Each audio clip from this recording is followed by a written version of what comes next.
శాంతి అది శాంతి అక్కడ శాంతి ఎందుకు భర్త యాప్ట్ అవ్వట్లేదు? మీ దగ్గరకు వచ్చాడు దాన్ని ఏ విధంగా చేస్తున్నారు? గత పాలనకి ఇప్పటికి ఎక్కడ పొంతన లేకుండా చేస్తామని చెప్తున్నటువంటి పరిస్థితుల్లో 45 రోజులైంది. ఒక ఎంపీ ఆయన నియోజకవర్గానికి వెళ్ళడానికి లేదా? ఇప్పుడు శ్రీనివాస్ రెడ్డి గారు మాట్లాడింది పూర్తిగా అన్నామమ్మా. ఎక్కువసేపు ఆయన క్వశ్చన్స్ చేశారు, ఆయన చెప్పింది కూడా మనం అన్నా ఓపికగా నేనవుతాయి. ఈ డిబేట్ శాంతి భద్రతలో ఆంధ్రప్రదేశ్ 45 రోజులలో జరిగిన విషయాల మీద డిబేట్ పెట్టారు మీరు. శ్రీనివాస్ రెడ్డి గారు పెద్ద అయినా మాకన్నా వాళ్ళు ఇదే డిబేట్ లోకి వస్తారనుకున్నాం, కానీ ఎన్టీ రామారావు గారు చనిపోవడం, కోడి శివప్రసాద్ గారు చనిపోవడం, ఇవన్నీ తీసుకొచ్చారు ఆయన.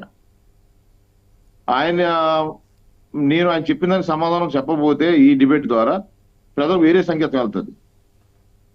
అసలే వీటికి సంబంధం ఏంటి తీసుకొచ్చారు ఆయన. నేను ఇప్పుడు సందర్భమైన అసందర్భమైన నేను ఒక విషయం చెబుతున్నాను. అసలు రాజశేఖర రెడ్డి గారిని జగన్మోహన్ రెడ్డి గారు చంపించారా? రాజశేఖర రెడ్డి గారిది యాక్సిడెంట్ అని ప్రజలందరూ అన్నారు, ప్రభుత్వం కూడా ఉంది. కానీ రిలయన్స్ వాళ్ళు చంపారని చెప్పేసి ఆ రిలయన్స్ మీద దాడులు చేశాడు ఆయన. మళ్ళీ అదే రిలయన్స్ వాళ్ళని అధికారంలో వచ్చి కలుపుకున్నాడు ఆయన. అంటే రాజశేఖర రెడ్డి గారిని చంపడం నిజం అవుతే అది జగన్మోహన్ రెడ్డి గారి పాత్ర ఉంది అందులో. సరే, అది నేను చెప్పాలనుకున్నాను. అది ఆయన ఎన్టీ రామారావు గురించి మాట్లాడారు కాబట్టి ఆ రోజు మేము 1995లో రాష్ట్రం 294 నియోజకవర్గాల్లో పార్టీ యంత్రాంగం ఆ రోజు గెలిచిన ఎమ్మెల్యేలు అందరూ కలిపి నారా చంద్రబాబు నాయుడు గారు ముఖ్యమంత్రిగా ఎన్నుకోవడం జరిగింది. అది ప్రజాస్వామ్యబద్ధంగా జరిగింది. మాకు ఇప్పటికీ కూడా మా వ్యవస్థాపకుడు ఎన్టీ రామారావు గారు, మాకు మార్గదర్శకుడు నారా చంద్రబాబు నాయుడు గారు. ఊటమ్మ. రెండోది, ఇంకా ఆ విషయం నేను మాట్లాడను, ఆయన మాట్లాడితే మాట్లాడతాను. 45 రోజులు అయింది గవర్నమెంట్ వచ్చి. ఈ రోజు కూడా నారా చంద్రబాబు ముఖ్యమంత్రిగా మీ రాష్ట్రం 175 నియోజకవర్గాల్లో 5 సంవత్సరాల పాటు తెలుగుదేశం పార్టీ నాయకులు అవుతే కార్యకర్తలు అవుతే ప్రజాస్వామ్యబద్ధంగా ఏ విషయాన్ని మేము రోడ్డు ఎక్కి ప్రశ్నించినా లేకపోతే శాంతియుతంగా ప్రశ్నించారే మా మీద కేసులు పెట్టి ఎన్నో హెరాస్మెంట్ చేసి తీసుకెళ్లి అసంబద్ధంగా జైల్లో కేసులు లేని ఎన్నో ఉన్నాయమ్మా. అప్పుడు నేనే ఉన్నాను, వివరాన్ని ఎన్నోసార్లు కేసులు తీసుకెళ్లి లోపల పెడతాం, 24 గంటల నుంచి వదిలేయడం. కేసులు లేని కూడా ఎన్నో ఉన్నాయి. హౌస్ అరెస్టులు కానీ అటువంటి యువకుల మీద వాళ్ళే దాడి చేశారు, మా మీద 307 కేసులు అలా పెట్టారు. ఇవన్నీ పెట్టినా కూడా అధికారంలోకి వచ్చిన తర్వాత ఇప్పుడు వరకు రాష్ట్ర వ్యాప్తంగా పోలీసు అధికారులు కానీ రెవెన్యూ యంత్రాంగంలో కానీ ఏ మార్పులు చేర్పులు చేయకుండా వైసీపీ ప్రభుత్వం ఎవరైతే ఎలక్షన్ ముందర అపాయింట్ చేస్తున్నారో వాళ్ళతో పరిపాలన జరుగుతుంది. వాళ్ళని అధికారులను మారమని చెప్తున్నాం. చంద్రబాబు నాయుడు గారు ఎక్కడ కూడా పార్టీ కేటర్ని కానీ ఎవరిని కూడా అధికార యంత్రాంగంలో ఇన్వాల్వ్ అవుతుందని చెప్పారు. కానీ ఇంకా వైసీపీ తోటి అంటకాగిన అధికారులు ఈ 45 రోజుల్లో తెలుగుదేశం పార్టీ కార్యకర్తలు కానీ జనసేన పార్టీ కార్యకర్తలు కానీ ఎన్ని హింసలు పెడుతున్నారు తెలుసమ్మా మీకు. అయినా సహనంగా ఉండమన్నారు మా నాయకుడు. మారుతారో మారిదాకా ఉండండి, మీరు ఎక్కడ కవించర్లకు వెళ్ళొద్దు అంటారు. కానీ వైసీపీ వారు ఆయన 30 సంవత్సరాలు ముఖ్యమంత్రిగా ఉంటానన్న భ్రమలో ఉండిపోయాడు ఆయన. ఆ భ్రమ నుంచి బయటకు రావలేకపోతున్నాడు ఆయన. మేము చెప్తున్నాం 11 మంది శాసనసభ్యులను మేము విమర్శించట్లేదు. ప్రజాస్వామ్యంలో ఏదైనా జరగవచ్చు. ఆ 11 మంది అసెంబ్లీకి వచ్చి ఇదే విషయం మీద నిన్న శాంతి భద్రత మీద పవర్ పాయింట్ ప్రెజెంటేషన్ చేసినప్పుడు మా ముఖ్యమంత్రి గారు ఆయన వచ్చి ఇది కాదు అని అడిగే దమ్ము ఆయనకు ఉందా? ఎందుకు లేదు దమ్ము? ఎందుకు పారిపోయినావు అసెంబ్లీ నుంచి? నువ్వు కూడా గత 5 సంవత్సరాల్లో ఒక అసంబద్ధమైన ఆరోపణలు చేస్తూ చంద్రబాబు నాయుడు మీద ఏదో పవర్ పాయింట్ ప్రెజెంటేషన్ చేశారు మీరు కూడా. అప్పుడు దమ్ముగా మా నాయకుడు ఉన్నాడు అసెంబ్లీలో, ఎదుర్కొన్నాం మేము. కానీ మమ్మల్ని మాట్లాడడం లేదు. కానీ మీకు అవకాశం ఇస్తా అన్నాం మేము. అటు చంద్రబాబు నాయుడు గారు కానీ పవన్ కళ్యాణ్ గారు కానీ రాజ్యాంగబద్ధంగా అసెంబ్లీకి ప్రజలు ఎన్నుకున్న 11 మంది శాసనసభ్యులు ఉన్నారు ప్రతిపక్ష పార్టీలో. వాళ్ళు ఎందుకు రావట్లేదు? వచ్చి మీరు ప్రశ్న చేయండి, మేము అవకాశం ఇస్తాం మీకు. మీ స్పీకర్ తన్ని సీతారామలేక బూతులు తిట్టడం కానీ, మీ ఎమ్మెల్యేలు మీ మంత్రులకు బూతులు తిట్టడం కానీ, ఆడవారిని భువనేశ్వర్ లాంటి ఎన్టీ రామారావు కూతురిని కూడా కామెంట్ చేసే ఒక దుర్మార్గాన్ని పనులు మట్టి మేము చేయబోం, ఎప్పుడు చేయం. ఒకటి. రెండవది, మూడవది, జగన్మోహన్ రెడ్డి గారు ఢిల్లీలో ఎందుకు ధర్నా చేశారమ్మా 45 రోజుల్లోనూ? అసలు ఏంటి శాంతి భద్రతలకు వచ్చిన నష్టం ఏంటి? అసలు ప్రజలు ఏ విధంగా నీ దగ్గర వచ్చి పొందారు? ఈ రోజు 175 నియోజకవర్గాల్లో మీ వైఎస్ఆర్సీపీకి సంబంధించిన నాయకులు కానీ కార్యకర్తలు కానీ రండి, నేను చూపెడతాను ధైర్యంగా. దమ్ముంటే ఆ పార్టీని ఒక కమిటీ వేసిన కూడా పంపండి.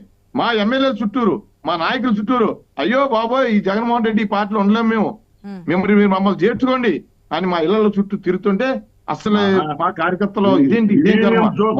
Millennium మొన్నటిదాకా ఇలా అధికారాలు ఇచ్చారు, దుర్మార్గాలు చేశారు, ఇప్పుడు మన గుమ్మల గడికి వస్తారని చెప్పేసి అడుగుతుంటే మాకు సిగ్గేస్తుంది, వాళ్ళకి కాదు. ఉమ్, ఇంకొకటి ఉమ్. నెక్స్ట్ అమ్మా, అయిపోయినాయా? ఢిల్లీలో ధర్నా చేయడానికి కారణం ఏంటి నా తెలుసా? నా ఢిల్లీలో క్వశ్చన్ ధర్నా సమాధానం చేయడానికి కోసం కారణం వెయిట్ తెలుసా? చేస్తున్నానండి నేను. నేను ఢిల్లీలో ధర్నా చేయడానికి నా కారణం ప్రశ్నకి చెప్తాను. సమాధానం ప్లీజ్. చెప్తాను, వెంటనే చెప్తాను. దీని తర్వాత వెంటనే ఆపరేషన్ చెప్తాను. దీని తర్వాత ప్రశ్న చెప్తాను. ఢిల్లీలో ధర్నా చేయడానికి కారణం జగన్మోహన్ రెడ్డి గారిని నమ్మి గత 5 సంవత్సరాల్లో ఏ రకంగా కూడా పెట్టుబడులు రావడం కానీ, పారిశ్రామికవేత్తలు కానీ, దేశంలో ఎవరైనా సరే ఆయన నమ్మి ఎవరి రాష్ట్రానికి రాలేదు. కానీ ముఖ్యమంత్రిగా చంద్రబాబు నాయుడు ప్రమాణ స్వీకారం చేసిన రోజు నుంచి ప్రపంచవ్యాప్తంగా ఉన్న పారిశ్రామికవేత్తలు కానీ, పెద్ద పెద్దవాళ్ళు అందరూ కూడా ఆంధ్రప్రదేశ్ లో పెట్టుబడులు పెట్టడానికి, అమరావతిని డెవలప్ చేయడానికి, అదే పోలవరం కానీ అన్ని రకాల కూడా ఆంధ్రప్రదేశ్ యొక్క ప్రజల్ని సంతృప్తి పరిచే విధంగానో, లేకపోతే ఇక్కడ ఒక డెవలప్మెంట్ తీసుకురావడం గానో కేంద్ర ప్రభుత్వ సహకారంతో జరుగుతున్న విషయాన్ని చంద్రబాబు నాయుడు, పవన్ కళ్యాణ్ గారు వీళ్ళు నడిచే విధానం చూసి ఈ ఆంధ్రప్రదేశ్ రావడానికి సిద్ధమయ్యారు. దీన్ని క్లీన్ ఇమేజ్ గా ఆంధ్రప్రదేశ్ ఉండకూడదు. చంద్రబాబు నాయుడు గారిని, పవన్ కళ్యాణ్ గారిని నమ్మకూడదు. నరేంద్ర మోడీ గారు మాకు సహకారం చేస్తున్నారు.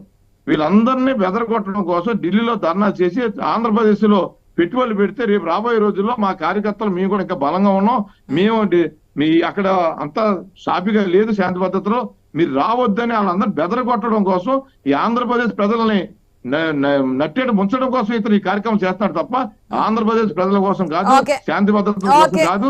ఇదంతా మోసపూరితమైన గత ప్రభుత్వంలో ఎంపీ గురించి మాట్లాడినప్పుడు ఇప్పుడు ఒక్క నిమిషం, గత ప్రభుత్వంలో రఘురామకృష్ణరాజు వైఎస్ఆర్సీపీ ఎంపీఏ, కానీ జరగలేదు, ఈ విధంగా హింసించారు, వీడియోలు చూసి సాటిస్ఫై అయ్యారు జగన్మోహన్ రెడ్డి అని చెప్పి మాట్లాడారు. ఒక ఎంపీగా ఆ కాన్స్టిట్యున్సీకి వెళ్ళి రైట్ కూడా లేకుండా చేశారని చెప్పి నిన్న చంద్రబాబు నాయుడు అసెంబ్లీ సాక్షిగా చేసినటువంటి కామెంట్ ఒకసారి చూసుకోండి. మరి అదే మిథున్ రెడ్డి గురించి క్వశ్చన్ చేస్తున్నా, మిథున్ రెడ్డి గురించి నేను క్వశ్చన్ చేస్తా ఉన్నా. మిథున్ రెడ్డి నేను ఎంపీ గురించే మాట్లాడుతున్నా, ఎంపీ కేటగిరీ గురించే మాట్లాడుతున్నా, ఎమ్మెల్యే గురించి మాట్లాడడం లేదు.